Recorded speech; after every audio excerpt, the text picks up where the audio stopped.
Nah, konteks aslinya barangkali saya hanya sekedar mengulang.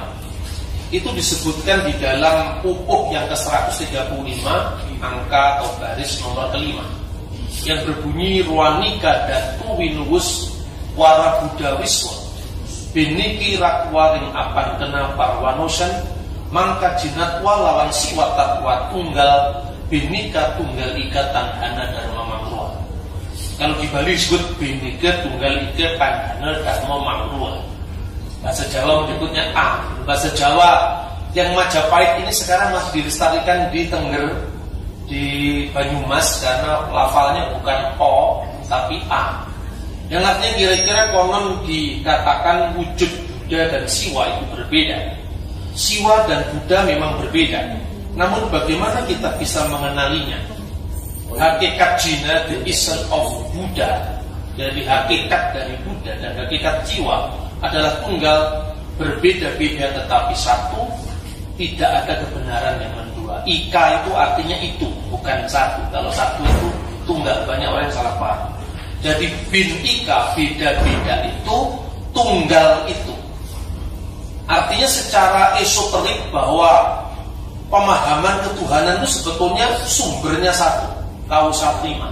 Tetapi ketika mewujud dalam konteks sosial, dalam konteks budaya, itu kemudian secara eksoterik berbeda-beda. Kira-kira seperti itu yang dipikirkan oleh Eyang Kita Butantulan. Entah kita setuju atau tidak, memang asalnya seperti itu. The origin of Bhinneka Tunggal Ika. Nah, kita lanjutkan. Konteks aslinya Bhinneka Tunggal Ika ini seringkali orang bisa salah paham. Sarjana-sarjana barat yang terbiasa berpikir homogen di masyarakat yang monolitis ya sifatnya, menuduh ini sebuah sinkretisme. Tetapi sebenarnya kalau saya istilahkan bukan sinkretisme. Sinkretisme itu percampuran agama.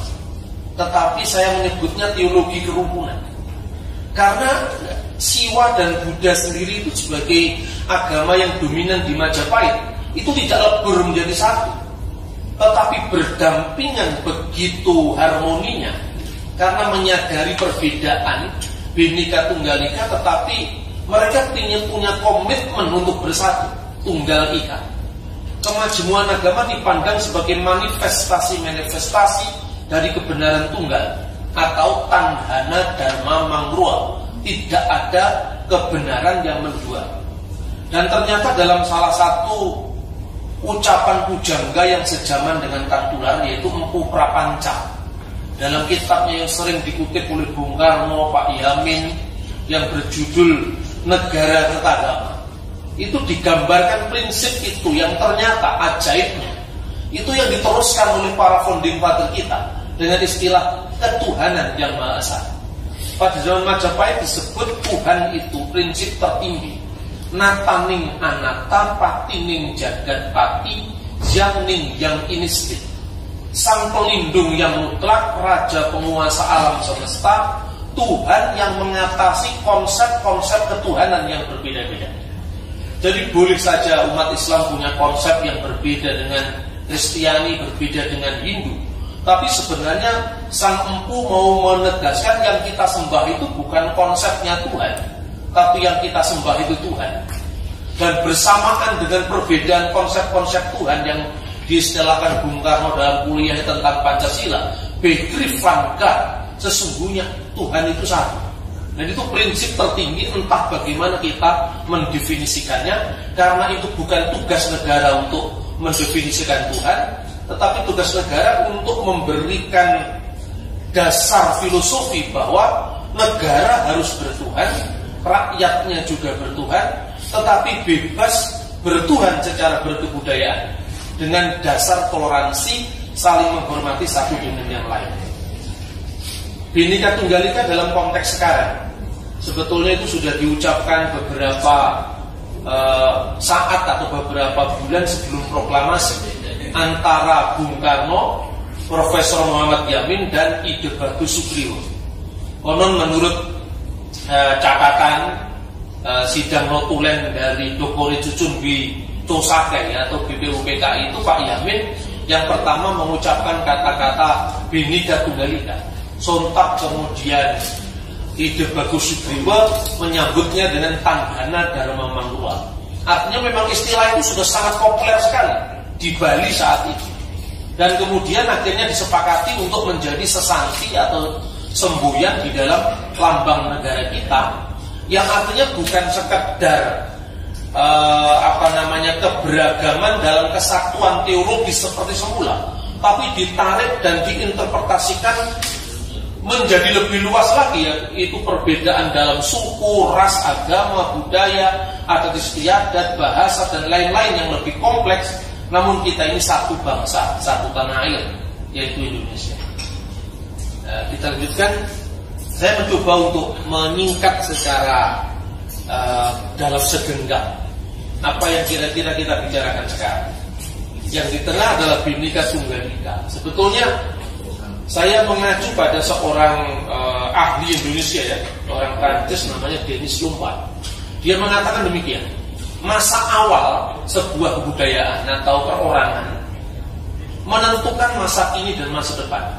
Artinya bahwa bangsa itu berawal dari bagaimana dia sendiri memandang dirinya. Nah, kemudian juga berkaitan dengan itu adalah seorang intelektual Kristen Mesir namanya Milad Hana. Dia menulis buku yang berjudul Qabulul Akad, menerima pihak lain. Dia mengatakan warisan pluralisme suatu bangsa menentukan kearifan untuk mengelola perbedaan. Dan dia memberikan contoh. Mesir itu memiliki 7 pilar peradaban yang disebutkan dengan Amidah al-Sab'ah li-Saksiyatil Masriyah. Jadi 7 pilar peradaban Mesir itu karena merupakan serpian-serpian dari budaya-budaya yang datang sebelumnya. Saya kira Pak Baktiar Ali pernah jadi dubes di sana, paham nanti itu. Di sana ada warisan Fir'aun, jadi warisan peradaban yang kuno. Kemudian secara harmoni menerima pengaruh Romawi, Yunani. Ketika agama Kristen masuk, kemudian bersinergi dengan kebudayaan setempat, Koptik, Kristen, dan kemudian budaya Arab masuk, Islam Arab, ada 7 pilar peradaban. Sehingga Mesir itu Islamnya jauh lebih ramah ketimbang katakanlah Afghanistan atau Pakistan yang menerima budaya lebih heterogen, yang lebih pluralis. Berbeda dengan Jerman katanya. Kalau sebuah bangsa, ini saya mengutip Profesor Olaf Suman, sebuah bangsa itu kalau memiliki rujukan kemajemukan masa lalu yang besar, itu lebih lebih tatap menghadapi masa depan, mengelola kemajemukannya. Jerman itu sisa-sisa dari apa yang dulu disebut Imperium Romanum I, hampir 1000 tahun. Mereka menerima warisan Romawi Yunani sebagai sebuah imperium besar. Tetapi sesungguhnya identitas itu hilang sama sekali. Saya orang Jerman, saya orang Perancis, saya orang Belanda, itu tidak ada. Ditelan di dalam sentralitas Romanum I. Makanya ketika Imperium Roma itu bubar, bangsa-bangsa ini kesulitan mendefinisikan dirinya. Saya ini siapa? Lalu Jerman pun mengambil dasar nasionalisme itu dari mitologi rakyat yang disebut Nibelungen. Jadi mereka tidak pernah memiliki pengalaman sejarah kemajemukan yang besar. Akhirnya apa? Sakit jiwa juga. Kayak Luther namanya Hitler. Dia mengatakan Jerman über alles, Jerman itu di atas segala-galanya. Dan kemudian menganggap ancaman bagi orang lain yang dianggap lebih superior. Maka munculnya peristiwa pembunuhan orang Yahudi tahun 40-an itu. Nah, bangsa kita ini beruntung, kita ini memiliki warisan sejarah yang berabad-abad terbiasa dengan kemajemukan.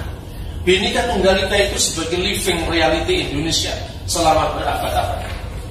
Kemudian ketika Bung Karno mencari rujukan bersama para founding father, awal tahun 45 itu kan kita dihadapkan dengan legitimasi agama atau legitimasi bukan agama. Waktu itu baru runtuhnya Khalifah Turki.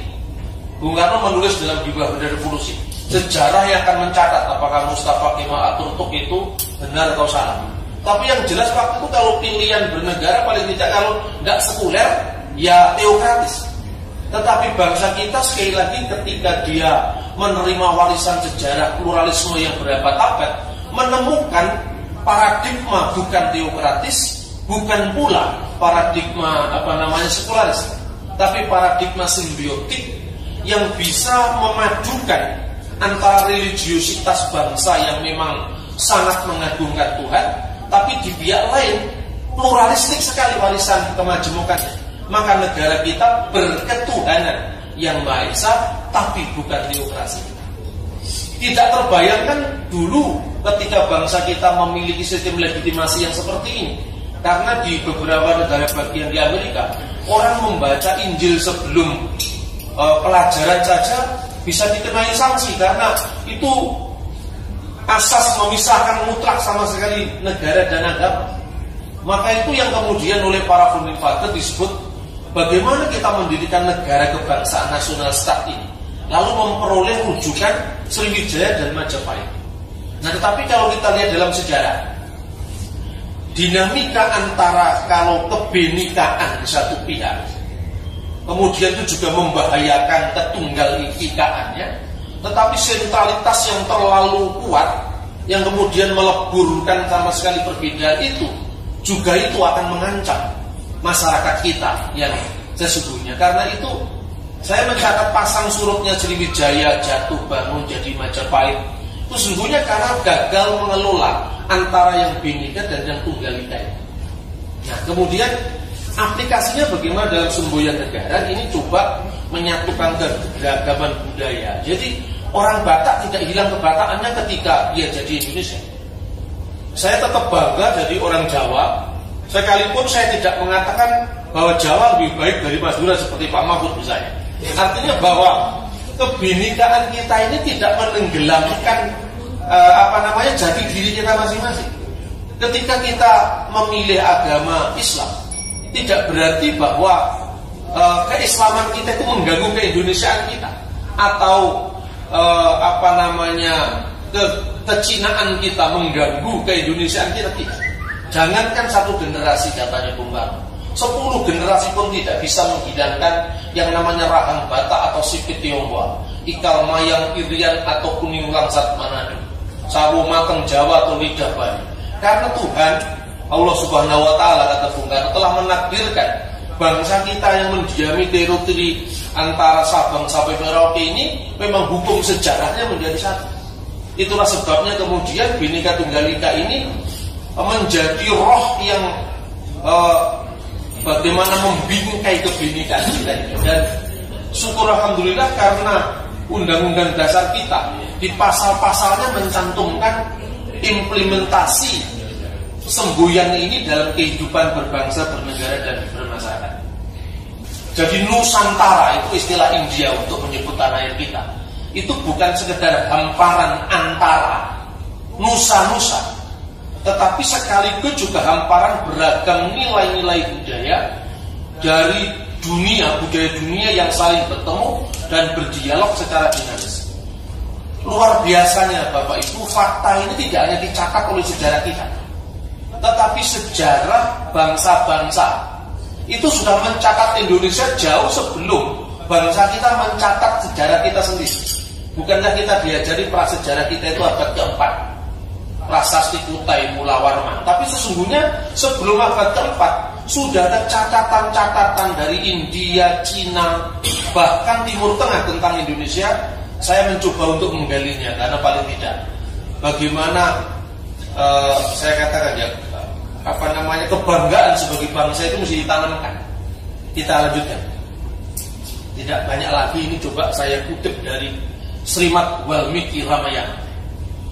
Ini teks aslinya dari bahasa Sanskerta, sebab kalau saya ngomong hanya Ramayana, itu Ramayana dari Candi Prambanan dan usianya baru abad ke-8. Ini abad kedua Masehi. Jadi orang India sendiri sudah menyebut Indonesia ini luar biasa. Yatnawanto Jawa Dwipang Saptaraju Pasupitang. Jelajahilah atau negeri yang dapat dicapai dengan mendaki bukit, menyeberangi lautan dengan kapal itu oleh para wanara, haruslah kau capai. Usahakanlah menjelajahi pulau Jawa. Yatnawanto Jawa Dwipang Sapta, Rajo Sapta itu 7, Rajo itu adalah wilayah kerajaan, Pasobitam sebagai hiasan. Dan kemudian sastra yang sama dari India, namanya adalah Purana. Sastra Purana itu ditulis pada masa dinasti Chandragupta, itu abad kedua Masehi.